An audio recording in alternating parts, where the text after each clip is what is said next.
আহমদিয়া হাফিজিয়া মাদ্রাসার পক্ষ থেকে এতিমখানার পক্ষ থেকে নারায়ে তাকবীর, জাহাঙ্গীর সাহেবের আগমন।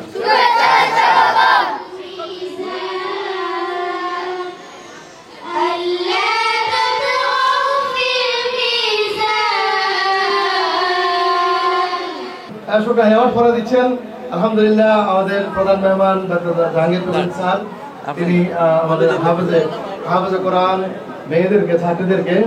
আমার অনেকবার এখানে এসে চোখ ভিজে গেছে, কারণ আমি যে অবস্থায় এসেছিলাম ইসলামের কথা বলা মানে সেই বলাটা একটা জিহাদের মতো অবস্থা।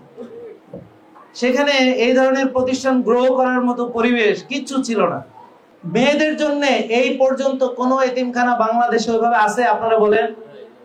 তাহলে মেয়েরা এতিম হয় না? এবং আপনারা যারা এই মাদ্রাসার জন্য সাহায্য করেছিলেন তাদের এই অবস্থা দেখে বর্তমানে এই যে 32 জন এই বছরে পাগড়ি পড়লেন, এখানে মেয়েরা আছে, যারা আছে, ছেলেরা আছে, আপনাদের অনুভূতি কেমন লাগছে আপনারা কমেন্ট করবেন। শ্বাসের ব্যায়াম করতে আমি বলেছিলাম, আলহামদুলিল্লাহ আজকে জিজ্ঞেস করেছিলাম ইমাম ভাই আপনার বাচ্চারা কি করে? আপনারা করেন বাচ্চারা? শ্বাসের ব্যায়াম করতে ভালো লাগে? বলেছি বিকেলে খেলাধুলা করতে দিতে হবে। আসসালামু আলাইকুম রাহমাতুল্লাহি ওয়া বারাকাতুহু। আজকে আমার মনে হয় এই পৃথিবীতে এই পর্যন্ত আমি যত স্থানে গিয়েছি, এবং আপনারা জানেন যে আমরা আলটিমেটলি পৃথিবী থেকে সবাই বিদায় নিয়ে যাব। এই পৃথিবীতে প্রতিটি জীবিত প্রাণী তাদের সবাইকে গ্রহণ করতে হবে। আর যখন আমরা মারা যাব তারপর আরেকটা জগতে আমরা যাব, এবং যদি আমরা পৃথিবীতে সৎ কাজ করতে পারি, আল্লাহর হুকুম আহকাম মানতে পারি, তাহলে হয়তো আল্লাহ আমাদেরকে জান্নাতে দিবেন। আর এই মুহূর্তে বর্তমানে আমি যেখানে দাঁড়িয়ে আছি মনে হচ্ছে সেই জান্নাতের একটা বাগান, এই পৃথিবীতেই জান্নাতের একটা নমুনা। ইতিপূর্বে আমি পৃথিবীর যত জায়গায় ভিজিট করেছি কোনোদিনই আমার এই ধরনের অনুভূতি হয়নি। আল্লাহর ঘরে গিয়েছি, সেটা আলাদা আরেক ধরনের অনুভূতি। কিন্তু এই বর্তমান যে অবস্থায় আমি এইখানে দাগনভূঞাতে দীর্ঘদিন ছিলাম, প্রায় 19 বছর এখানে আমি ছিলাম, এবং এই যে মাদ্রাসা, হেফজখানা, আহমদিয়া মাদ্রাসা, আর হচ্ছে মিফতাহুল জান্নাহ, অর্থাৎ পুরুষদের বা ছেলেদের কোরআনে হাফেজ হওয়ার যেমন সুযোগ, তেমনি মেয়েদেরও কোরআনে হাফেজা হওয়ার একটা চরম সুযোগ আল্লাহ এখানে দিয়েছেন। এই যে যার নামই হচ্ছে ইমাম, যিনি এখানকার প্রিন্সিপাল, ওনার সঙ্গে আমার দীর্ঘদিনের পরিচয়। সেই অনেক বছর ধরে আমরা একে অপরের সুখ দুঃখের সাথী। প্রিয় দর্শক, এখানে দেখছেন যে আজকে 32 জন এখানে হাফেজে কোরআনকে পাগড়ি পরানো হয়েছে। আমি জানি না আর কোথায় এরকম এক বছরে 32 জন হয়েছে। সবাই বলে আলহামদুলিল্লাহ। বৃক্ষ তোমার নাম কি, ফলে পরিচয়। আসলে নেগেটিভ কথা তারা বলে যারা কিছু করে না, আর যারা করে তারা কথা কম বলে, কিন্তু এরকম কাজের মাধ্যমে আমরা তাদেরকে বুঝতে পারি, কর্মের ভিতর দিয়ে তারা তাদের উত্তরগুলো দিয়ে থাকে। আপনারা যারা শুরু থেকে জানেন, এবং আমি আজকে জানি যে আজকে যদিও কোনো ঘোষণা ছিল না, আমি আসবো, কাউকে জানানো হয়নি।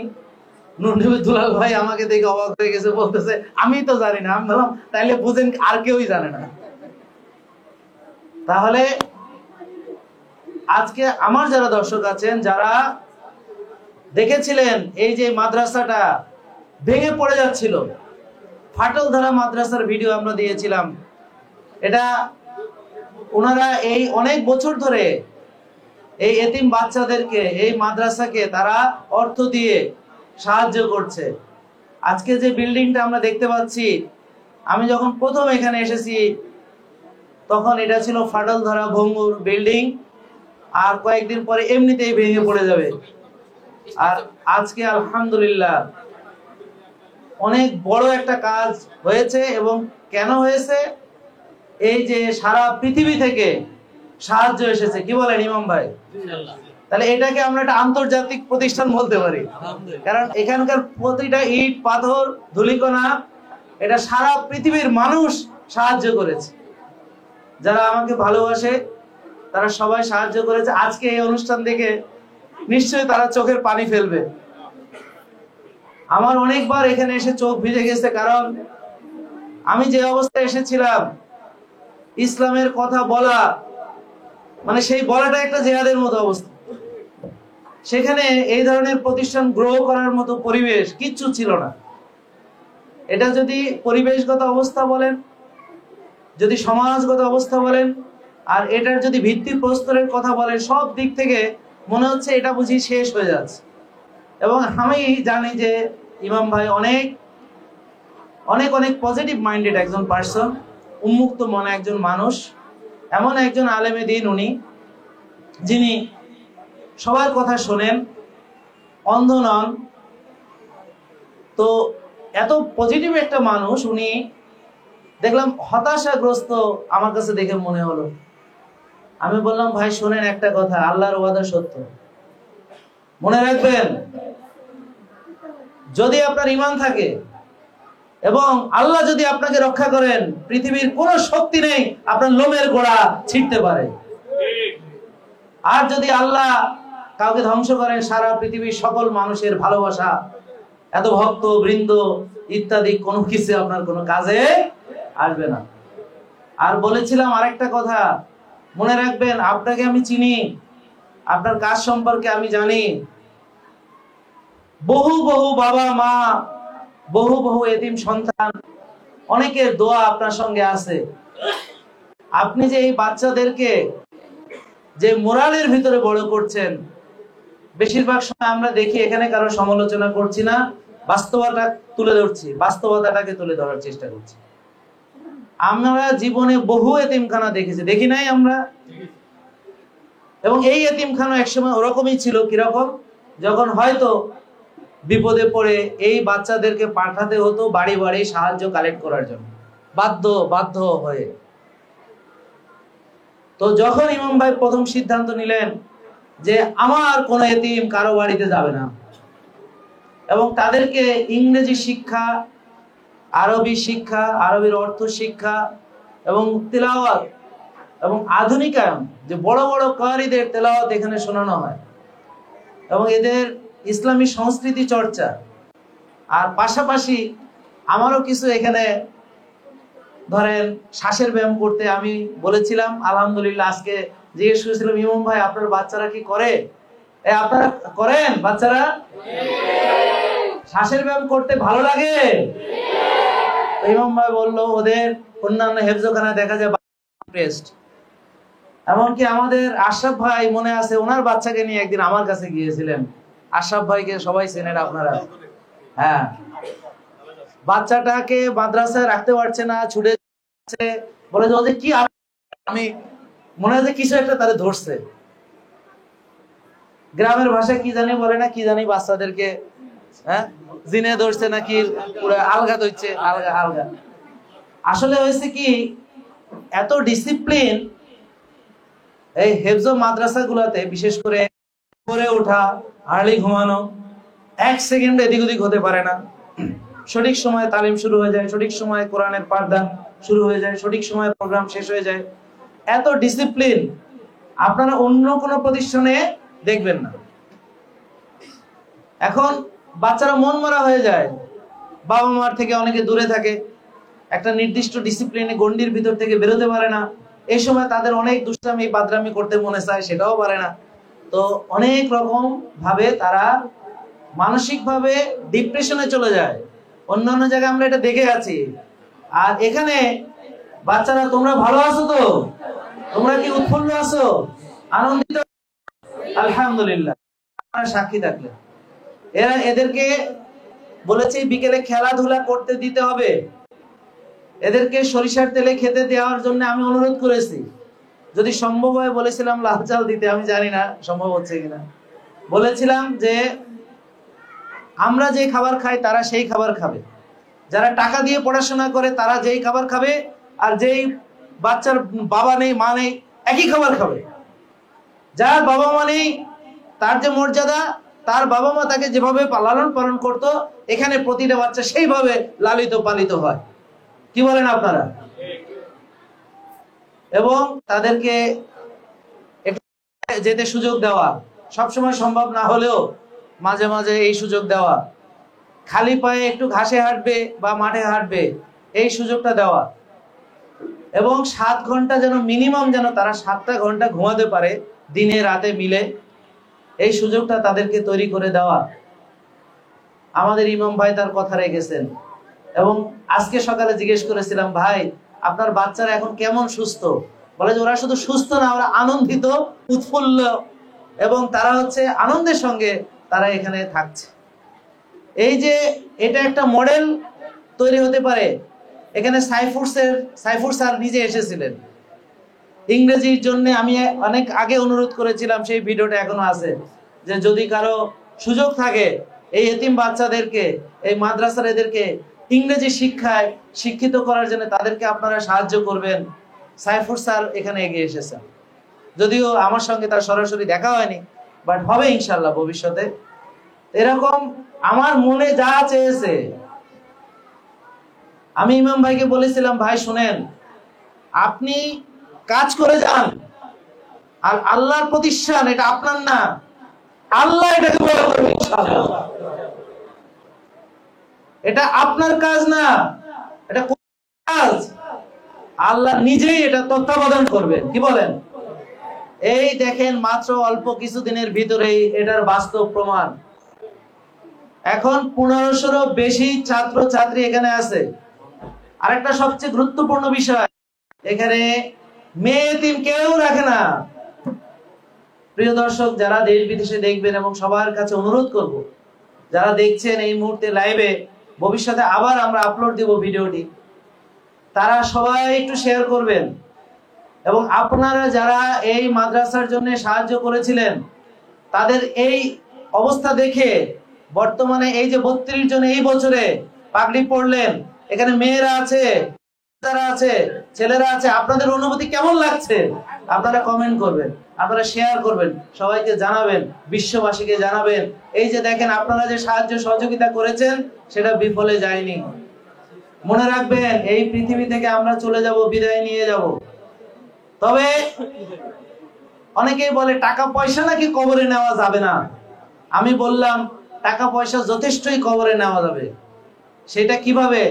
দিনের কল্যাণে টাকা পয়সা দান করবেন, এতিমদের জন্য দান করবেন, যারা জাকাতের অধিকার রাখে তাদের জন্য, যারা জাকাতে যাদের জন্য প্রাপ্য তাদেরকে দান করবেন, জাকাত দিবেন তাদেরকে। এছাড়াও আল্লাহর একটি কালাম, রাসূল সাল্লাল্লাহু আলাইহি ওয়াসাল্লামের হাদিসও যদি আমরা বাস্তবে করে দেখাতে পারি সেটা, এবং যদি সিলসিলা থাকে সদকা জারিয়া হয়ে যাবে। এই ধরনের প্রতিষ্ঠান থাকবে, আপনি আমি থাকবো না। যতদিন আল্লাহর বুকে, আল্লাহর জমিনে এই আল্লাহর কোরআন, এই যে কোরআনের পাখিরা যতদিন তেলাওয়াত করবে। একটু আগে ইমাম ভাই কি কথা বললেন, যে কলব থেকে কলবে জিবরাইল আমিন আল্লাহর হুকুমে রাসূল সাল্লাল্লাহু আলাইহি ওয়াসাল্লামের কলবের ভিতরে কোরআন দিয়েছিলেন। কোরআন কখনো লিখিত নাজিল হয় নাই। আর আজকে এই যে বাচ্চারা ওই কলব থেকে আরেক কলব, সেই সিলসিলা কিন্তু এখনো চলছে। এবং আপনারা এই কাজে সহযোগিতা করা, এর চেয়ে বড় সদকা জারিয়া আর কি হতে পারে? আপনারা অবশ্যই আপনাদের আবেগ অনুভূতি গুলো আমাদেরকে জানাবেন। এবং এখানে ইমাম ভাই আরেকটা বড় প্ল্যান আছে। আমি বললাম আপনি শুধু পরিকল্পনা করবেন, বাস্তবায়ন কে করবেন? আল্লাহ করবেন ইনশাআল্লাহ। ভালো পরিকল্পনা করবেন, আল্লাহ বাস্তবায়ন করবেন। আপনার কাজ হচ্ছে আরো পরিকল্পনা করুন। দেখবেন কোটি কোটি মানুষ সঠিক জায়গা পাচ্ছে না, কোথায় তার সাহায্য ব্যবহার হবে। এটা হচ্ছে একটা সঠিক জায়গা। এবং আমরা বললাম কথা কম বলি, কাজ করে দেখাই। এবং দেখেন আমরা হয়তো কয়েকবার মাত্র আমি অনুরোধ রেখেছি, একবার হয়তো, এর বেশি না। এই গত 19 সাল থেকে এই পর্যন্ত আমরা কয়বার এই এতিমদের কথা আপনাদেরকে বলেছি? খুব বেশি হলে 4-5 বার, এর বেশি তো না। 3 বার 4 বার, এর বেশি না। তার মানে আমরা আপনাদের বিরক্তির কারণ হতে চাই না। আজকে আপনাদের অনুদানের কারণে সারা বিশ্ব থেকে আপনারা যারা এখানকার এলাকাবাসী আছেন, আপনারা নিজেরা বলেন আপনারা কে কয় টাকা দিয়েছেন? আপনারাই বলেন। এই এলাকার যারা আছেন, এই মাদ্রাসায় প্রায় 3 কোটির বেশি, 3 কোটি টাকারও বেশি টাকা সমপরিমাণ কাজ শেষ হয়েছে। কি বলেন? আপনারাই বলেন, নিজেদেরকে প্রশ্ন করেন, আপনারা নিজেরা কে কয় টাকা এখানে দিয়েছেন? কিন্তু আল্লাহ কি কারো দানের জন্য বসে থাকেন? অবশ্যই তিনি যেটা পরিকল্পনা এবং যেটা বাস্তবায়ন, তিনি অবশ্যই সেটা করবেন। এবং মনে রাখবেন, আল্লাহর পরিকল্পনা হচ্ছে শক্ত, স্থায়ী, শক্তিশালী। আর যারা ষড়যন্ত্র করে, এটা হলো মাকড়সার জালের মতো, এরকমই চলে যাবে। আপনারা এই যে দেখেন, আপনার এলাকার একটা মাদ্রাসা, আজকে সারা বিশ্ব থেকে মানুষ এখানে সাহায্য পাঠায়। ইমাম ভাই বলতে পারবে, দোয়া করে, কান্না করে, শুধু সাহায্য পাঠায় না, কেউ কেউ আবার অনুরোধ রাখে কোন একজন এতিম বাচ্চার সাথে হয়তো একটু তেলাওয়াত শুনবে। হ্যাঁ, এখন মেয়েদের জন্য এই পর্যন্ত কোন এতিমখানা বাংলাদেশে ওইভাবে আছে? আপনারা বলেন। তাহলে মেয়েরা এতিম হয় না? কি হয়? হলে পরে হয়তো মার বিয়ে হয়ে গেছে, বাবা মারা গেছে, তো হয়তো বাবা মানে খালারা, ফুপুরা বা অন্য কেউ আত্মীয় স্বজন তাদেরকে নিয়ে যায়, এই বাচ্চাটাকে আমরা মানুষ করব। বাস্তবতা কি? কয়েকদিন তারা ঠিকই সুন্দর পড়াশোনা করায়, এর কিছুদিন পরে ঘরের কাজে লাগায় দেয়, বাচ্চার ফিউচারটা শেষ, ওখানেই শেষ। তো ইমাম ভাই পরিকল্পনা করেছেন, আমরা আমাদের সবকিছু দিয়ে তাকে সাহায্য করবো ইনশাল্লাহ। আপনারা করবেন কিনা আপনারা কমেন্ট করবেন, জানাবেন ইনশাল্লাহ। কি বলেন, আপনারা করবেন না? যেন এই মেয়েদের একটা এতিমখানা, এই এতিম অসহায় মেয়েদের জন্য যেন পৃথিবীর দুয়ার বন্ধ না হয়। এবং আপনাকে দিবেন আল্লাহ, এটাই হচ্ছে কবরে নিয়ে যাওয়া। নিঃস্বার্থভাবে মানুষকে দিলে সেই সম্পদ আল্লাহ কোনোদিন নষ্ট করবেন না। আজকে আপনি একটা দামি গাড়ি কিনবেন, গাড়ি নষ্ট হয়ে যাবে, গাড়ি অ্যাক্সিডেন্ট করে যাবে। বাড়ি বানাবেন, কবরে বাড়ি নিতে পারবেন না। আর আপনার মৃত্যুর সঙ্গে সঙ্গে আপনার যত সম্পদ আছে, এটার মালিকানা আপনার নাম থেকে খারিজ হয়ে যাবে। কিন্তু আপনারা যেই অর্থগুলা দিনের কাজে, কল্যাণমূলক কাজে ব্যয় করবেন, সেগুলো সব থাকবে, সেগুলো কবর। আমার ওখানে আমি আপনাদের দোয়ায় এই যে রেগুলার সেশনগুলো নেই, একটা টাকা কাউকে চার্জ করা হয় না, এটা সবাই জানে। আমরা ওখানে 1 টাকার ওষুধ বিক্রি করি না ভাই। তো যারা আমার নামে ফেক পেজ করেছে, আমার নামে আমার ছবি ব্যবহার করে, তারা আপনারা আমাকে ভালোবাসেন এই সুযোগ নিয়ে আপনাদের সঙ্গে প্রতারণা করছে। আমরা সচেতন থাকলে একমাত্র এটা থেকে বাঁচা সম্ভব। তা আমার এটা রিয়েল পেজ, যেখান থেকে এই ভিডিওটি আপনারা দেখছেন, এখানে 3.5 মিলিয়ন ফলোয়ার আছে, ফেসবুকে 35 লক্ষ ফলোয়ার আছে, ইউটিউবে আছে 28 লক্ষ ফলোয়ার বা সাবস্ক্রাইবার। তো এটা হলো আমাদের রিয়েল পেজ। এখান থেকে আমার 1 পয়সার প্রোডাক্ট সেল করে, নট এ সিঙ্গেল পেন। আমাদের ওখানে যে রোগীগুলো যায় ডাক্তার দেখাতে, 1 টাকা চার্জ করা হয়।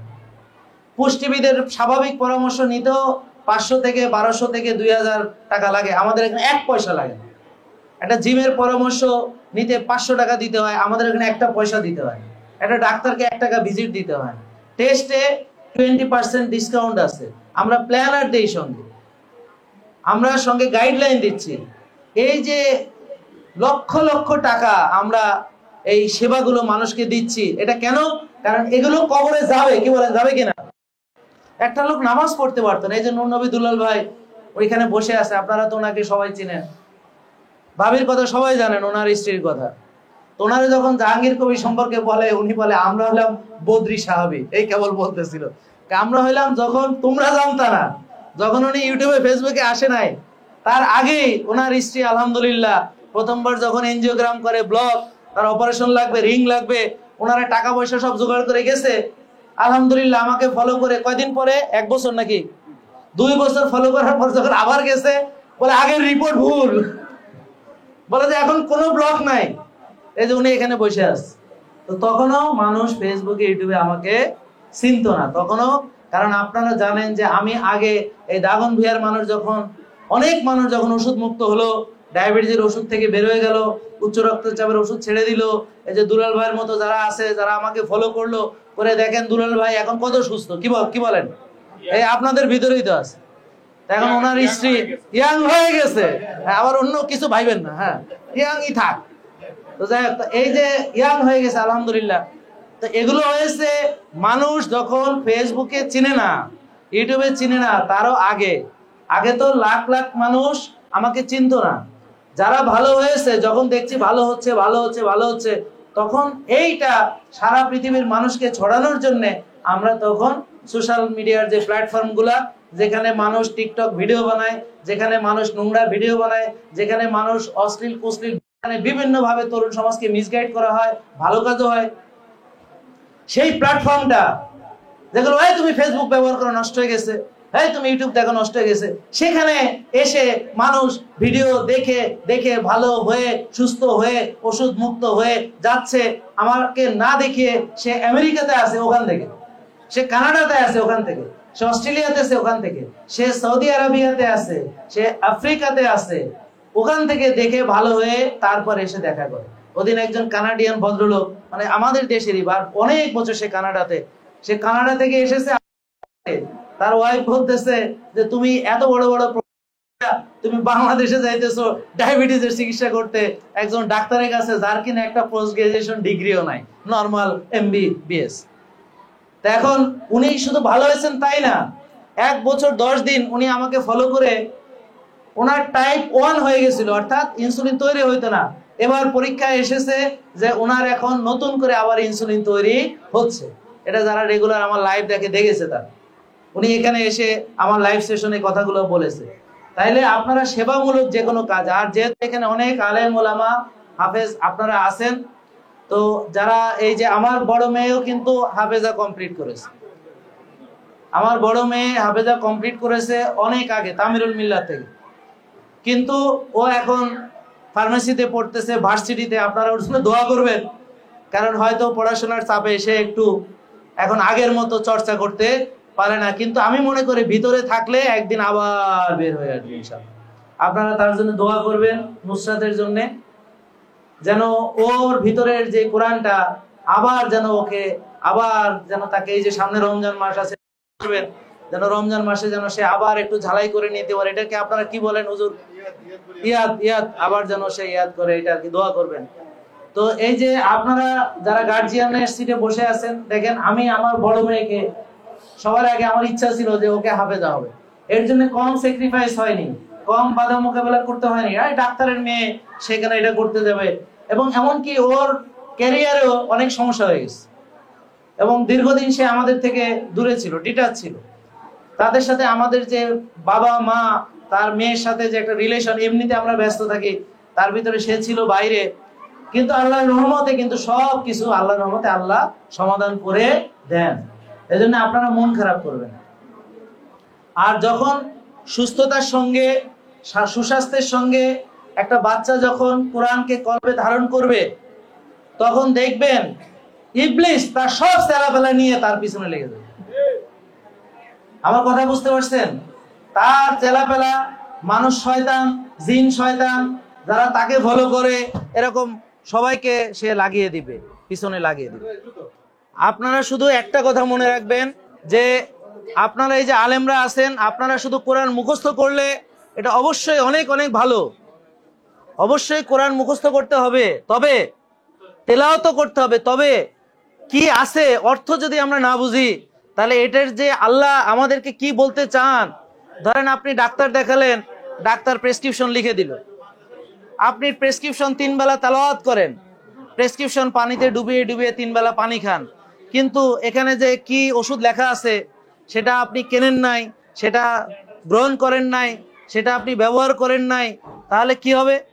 আপনি এই যে চিকিৎসা পাবেন না, আপনার ম্যালেরিয়া ভালো হবে না, আপনার নিউমোনিয়া ভালো হবে না, আপনার চিকিৎসা সেটা হচ্ছে এই ওষুধ সেবন।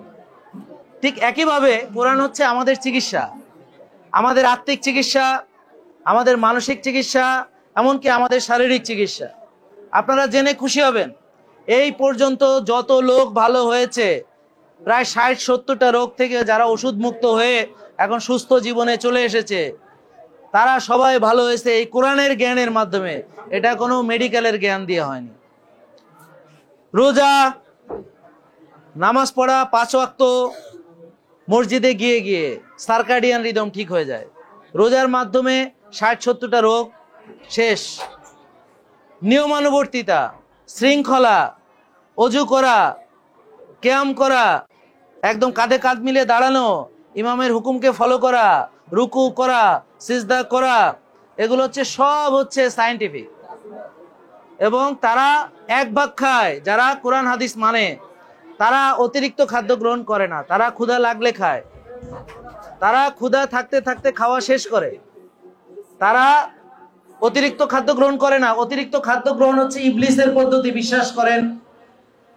ইবলিস চায় আল্লাহ যেটা নিষেধ করেছে সেটা যেন আপনারা বেশি বেশি করেন। আল্লাহ যদি বলে 1 ভাগ খেতে, ইবলিস বলে 6 বেলা খাওয়া। আল্লাহ যদি বলে 1 ভাগ খাওয়া, ইবলিস বলবে হলকম পর্যন্ত খাইতে হবে। আল্লাহ যদি বলে ক্ষুধা লাগা পর্যন্ত অপেক্ষা করো, ক্ষুধা থাকতে থাকতে খাওয়া শেষ করো, ইবলিস বলবে ক্ষুধা টুধা লাগবে না, তুমি পৃথিবীতে খাইতে আসছো, খাবা। আল্লাহ যদি বলে রাতে ঘুমাবা, পবিত্র কোরআনে স্পষ্ট আয়াত আছে, আপনাদেরকে তো জানেনই। আল্লাহ তাআলা রাতকে কেন সৃষ্টি করেছেন, এশার পরে ঘুমাতে হবে, রাসূল সাল্লাল্লাহু আলাইহি ওয়াসাল্লাম সেটাই তরিকা ফলো করেছেন। রাতকে কেন সৃষ্টি করেছেন আল্লাহ? ইবাদতের জন্য, ঘুমের জন্য। প্রথম অংশ আমরা ঘুমাবো, অর্থাৎ এশা থেকে তাহাজ্জুদ পর্যন্ত। এরপর আল্লাহ আমাদেরকে ডাক দেন। বিজ্ঞান এটাকে ব্যাখ্যা করেছে, যখন আমার বডিতে মেলাটোনিন কনসেন্ট্রেশন বেশি থাকে তখন আমরা ঘুমে, যেটাকে বলে ডেড লাইক স্লিপ, যখন আল্লাহ বলেছেন, রাসূল সাল্লাল্লাহু আলাইহি ওয়াসাল্লাম আমাদেরকে জানিয়েছেন হাদিসের মাধ্যমে যে রূহ আত্মা বডি থেকে আলাদা হয়ে যায়, ডেল্টা লেভেল ডিপ স্লিপ, স্বপ্নবিহীন গভীর ঘুম। এরপরে আস্তে আস্তে মেলাটোনিন কনসেন্ট্রেশন কমতে থাকে, তারপরে আমার বডিতে স্টেরয়েড আসতে থাকে। এই সময় দেখবেন আপনারা যদি 9টায় ঘুমান বা 10টার আগে ঘুমান, দেখবেন 3টা, 3:30টার দিকে ঘুম ভাঙবেই। এটা হচ্ছে আল্লাহর ডাক, তাহাজ্জুদের জন্য আল্লাহ ডাকছেন। তাহলে সে কখন ঘুমাবে আল্লাহ বলেছেন, কতটুক খাবে বলেছেন, রোজা রাখবে, কায়িক শ্রম করবে, শক্তিশালী মুমিন আল্লাহর কাছে বেশি প্রিয়। তাহলে মুমিন যদি শক্তির চর্চা না করে, তাহলে একটু আগে আমাদের একজন আলেম বলে গেলেন এখানে যে আমরা যদি কোরআনের একটা আয়াতকে অস্বীকার করি তাহলে আমাদের ঈমান থাকবে। তাহলে ঘুমানোর যে আয়াত, ওটা কি আমাদের জন্য না? ওটা কি মুসলমানের জন্য না? 1 ভাগ খাইতে যে বলছেন আল্লাহ, এটা কি আমাদের জন্য না? ক্ষুধা লাগলে খাইতে বলছেন, এটা আমাদের জন্য না? রোজা রাখতে বলেছেন, 5 ওয়াক্ত নামাজ মসজিদে গিয়ে পড়তে বলেছেন, এটা তো আমাদের জন্য নাকি? তাহলে আমরা প্র্যাকটিক্যালি সেটা মানি কিনা? যখন জান্নাতে যাবে এই বাচ্চারা বা যারা কোরআন মুখস্থ জানে, যার যত বেশি কোরআন মুখস্থ থাকবে, বলে তুমি তেলাওয়াত করে উপরে উঠো, তেলাওয়াত করে উপরে উঠো। তাহলে শুধু তেলাওয়াতের যদি এই সব হয়, তাহলে আপনারা বলেন সেটা বাস্তব জীবনে যখন অ্যাপ্লাই করবে, যেটার মাধ্যমে আপনার ক্যারেক্টার পরিবর্তন হবে, আপনি সুস্থ হবেন, আপনার পরিবার সুস্থ হবে, আপনার পরিবারের চরিত্রে পরিবর্তন আসবে, সমাজে পরিবর্তন আসবে, রাষ্ট্রীয়ভাবে পরিবর্তন আসবে এবং পৃথিবীর পরিবর্তন ঘটবে। এই কোরআনকে অ্যাপ্লাই করতে হবে। এটা চিকিৎসার জন্যে কোরআনে সব কিছু দেওয়া আছে। যদি একটা লোক অতিরিক্ত খাদ্য গ্রহণ না করে, আল্লাহর দেওয়া প্রকৃত খাবার খায়, processed food, ultra processed food এগুলো যদি না খায়, যদি সে বিকৃত খাবার না খায়, আল্লাহ বলেছেন প্রকৃত খেতে, ইবলিস বলবে সব বিকৃত করো, সব প্রসেস করো, আল্ট্রা প্রসেস করে দাও। হযরত আদম আলাইহিস সালাম কি সে গন্ধম খাওয়াইছে? আর আমাদের খাওয়াচ্ছে processed food, ultra processed food, যেগুলো খেয়ে আমরা রোগী হচ্ছি আর ইবাদত বন্দেগীর অযোগ্য হয়ে যাচ্ছে।